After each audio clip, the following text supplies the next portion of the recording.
ഭാരതത്തെ അസ്ഥിരപ്പെടുത്താൻ അമേരിക്ക ഓരോ നീക്കങ്ങളാണ് നടത്തുന്നത്. അതിന്റെ ആദ്യ തെളിവാണ് ഡീപ് സ്റ്റേറ്റ് എന്നത്. രാജ്യത്ത് സംഘടിതമായി ഒരു കലാപം സൃഷ്ടിക്കുക എന്നതാണ് ഇവരുടെ പ്രധാനപ്പെട്ട ലക്ഷ്യം. അതാണ് പ്രധാനപ്പെട്ട അജണ്ട. നിലവിൽ നമ്മുടെ ഭാരതം ഇപ്പോൾ കടുത്ത ആശങ്കയിലാണ് നിൽക്കുന്നത്. കാരണം അടിക്കടി ഇന്ത്യൻ രഹസ്യാന്വേഷണ വിഭാഗത്തിന്റെ പിടിയിലാകുന്നത് US ചാരന്മാരാണ്. ഏറ്റവും ഒടുവിൽ ജെഫ്രി സ്കോട്ട് എന്ന അമേരിക്കൻ പൗരനെ കാശ്മീരിലെ ശ്രീനഗർ വിമാനത്താവളത്തിൽ നിന്നും പിടികൂടിയത് ഇന്ത്യയിൽ നിരോധിക്കപ്പെട്ട സാറ്റലൈറ്റ് ഫോൺ കയ്യിൽ വച്ചതിന്റെ പേരിലാണ്.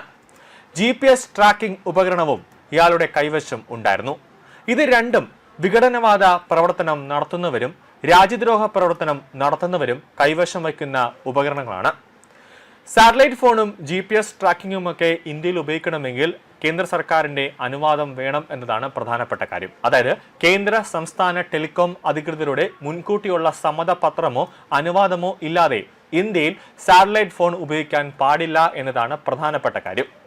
അമേരിക്കയിലെ മോണ്ടാന സ്വദേശിയാണ് ജെഫ്രി സ്കോട്ട്. ഇന്ത്യയിൽ ജനിച്ച് പിന്നീട് അമേരിക്കൻ പൗരനായ ഹൽദർ കൗശിക് എന്ന ആളെയും ഇതിനോടൊപ്പം അറസ്റ്റ് ചെയ്തിട്ടുണ്ട്.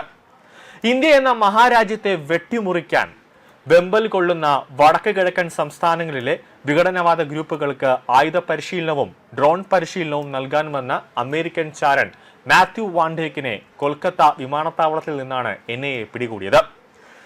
അതിനുശേഷം വന്ന വിഷ്വലിൽ, അതായത് അതിനുശേഷം NIA തന്നെ പുറത്തുവിട്ട ദൃശ്യങ്ങളിലടക്കം മാത്യു വാണ്ടേക്കിന് എണീച്ചു നിൽക്കാൻ പോലും പറ്റാത്തൊരവസ്ഥയിൽ NIA ആക്കിയിട്ടുണ്ട്. അതായത് മാത്യു വാണ്ടേക്കിനെ മൊത്തത്തിലൊന്ന് NIA ചവിട്ടിക്കൂട്ടി പിഴിഞ്ഞെടുത്തിട്ടുണ്ട് എന്നതാണ് പ്രധാനപ്പെട്ട ഒരു കാര്യം. മാത്യു വാണ്ടേക്ക് എന്ന അമേരിക്കൻ ചാരൻ ഉൾപ്പെടെ 7 വിദേശ പൗരന്മാരെയാണ് NIA വിവിധ എയർപോർട്ടിൽ നിന്നായി അറസ്റ്റ് ചെയ്തത്. യൂറോപ്പിൽ നിന്നും ഇന്ത്യയിലേക്ക് ദുരൂഹ സാഹചര്യത്തിൽ ഡ്രോൺ എത്തിച്ചുവെന്നതും ഇന്ത്യയോട് ശത്രുതയുള്ള മിസോറാമിലെയും മണിപ്പൂരിലെയും വംശീയ കലാപം നടത്തുന്ന സംഘങ്ങളുമായി കൂടിക്കാഴ്ച നടത്തിയെന്നതുമാണ് മാത്യു വാണ്ടേക്കിനെതിരെ ചുമത്തിയ രാജ്യദ്രോഹ കുറ്റം. ഇവർ ഇപ്പോൾ ഇന്ത്യയുടെ കസ്റ്റഡിയിലാണ്. മ്യാൻമാറുമായി 500 കിലോമീറ്ററിലധികം നീളമുള്ള അതിർത്തി പങ്കിടുന്ന മിസോറാം, പ്രത്യേകിച്ച് ചിൻ സംസ്ഥാനത്തോട് ചേർന്ന് വിദേശ പൗരന്മാർക്ക് നിയന്ത്രിത പ്രദേശമാണ്. FIR അനുസരിച്ച് ഈ 7 പേർ മ്യാൻമാറിലേക്ക് അതിർത്തി കടക്കുന്നതിന് മുമ്പ് മിസോറാമിൽ വന്നിറങ്ങിയതായും അവിടെ ഇന്ത്യയോട് ശത്രുതയുള്ള വംശവിഭാഗങ്ങളിലെ ചില അംഗങ്ങളുമായി കണ്ടുമുട്ടിയതായും അവരുമായി ആശയവിനിമയം നടത്തിയതായും NIA പറയുന്നുണ്ട്. കൂടാതെ പ്രതികൾ യൂറോപ്പിൽ നിന്ന് മിസോറാമിൽ ഡ്രോണുകൾ എത്തിച്ച് അതിർത്തി കടത്തിയെന്നും പറയുന്നുണ്ട്. മ്യാൻമാറിൽ പ്രവേശിച്ച് തിരിച്ചെത്തുന്നതിന് മുമ്പ് അവർ ഇന്ത്യയിൽ പ്രവേശിച്ചത് എപ്പോഴാണെന്നതിനെ കുറിച്ച് കൃത്യമായ വിശദീകരണം നൽകാൻ അവർക്ക് കഴിയുന്നില്ല. അതിനർത്ഥം അവർ എന്തൊക്കെയോ മറക്കാൻ ശ്രമിക്കുന്നു എന്നത് തന്നെയാണ്. കേണൽ ആർവിൽ ജാക്സൺ എന്ന അമേരിക്കയുടെ ഏജന്റിനെ ബംഗ്ലാദേശിലെ ഒരു 5 സ്റ്റാർ ഹോട്ടലിൽ വെച്ച് ആരോ വധിച്ചിരുന്നു. ഇയാൾ ഇന്ത്യയിൽ എത്തിയതിന് പിന്നിൽ പ്രധാനമന്ത്രി മോദിയെ വധിക്കാനാണെന്നും ചില റിപ്പോർട്ടുകളുണ്ടായിരുന്നു. കഴിഞ്ഞ വർഷം മോദി SCO യോഗത്തിനായി ചൈനയിലേക്ക് പുറപ്പെടുന്നതിന് തൊട്ടു മുമ്പാണ് ആൽവിൻ ജാക്സൺ ഹോട്ടൽ മുറിയിൽ എത്തുന്നതും. അതിനുശേഷമാണ് പുറത്തു വന്നൊരു ദൃശ്യമുണ്ടായിരുന്നു മോദിയും റഷ്യൻ പ്രസിഡന്റ് പുടിനുമൊക്കെ ഒരു കാറിൽ നിന്ന് സഞ്ചരിക്കുന്നത്. അത് സുരക്ഷാ ഭീഷണിയുമായി ബന്ധപ്പെട്ടാണ് അവസാന നിമിഷം SPG അടക്കം ഒരു റൂട്ടിലേക്ക് മാറ്റിയത്. കഴിഞ്ഞ ദിവസം ഒരു വാട്സപ്പ് സന്ദേശം പുറത്തു വന്നിരുന്നു.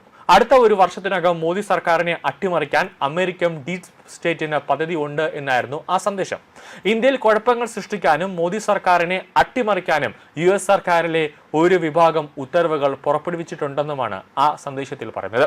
രാജ്യത്തിന്റെ ശത്രുക്കളും രാജ്യദ്രോഹികളും ചേർന്ന് നടത്തുന്ന ഓപ്പറേഷൻ 37 എന്ന പദ്ധതി മോദി സർക്കാരിനെ അട്ടിമറിക്കാൻ ഇതിനകം ആരംഭിച്ചു കഴിഞ്ഞതായും പറയപ്പെടുന്നുണ്ട്. ഇതോടെ അമേരിക്കൻ ചാരന്മാരുടെ അറസ്റ്റുകൾ കൂടുതൽ ഇന്ത്യയിൽ നടക്കുന്നുണ്ട്. അത് ഗൗരവത്തോടെയാണ് കേന്ദ്ര ഏജൻസികളെല്ലാം തന്നെ വീക്ഷിക്കുന്നത്. മാത്രമല്ല പ്രതിപക്ഷ പാർട്ടികളാകട്ടെ പല രീതിയിൽ ഒരു കലാപങ്ങൾ ഇന്ത്യയിൽ അയച്ചുവിടാനുള്ള ശ്രമങ്ങളും അവർ നടത്തുന്നുണ്ട്.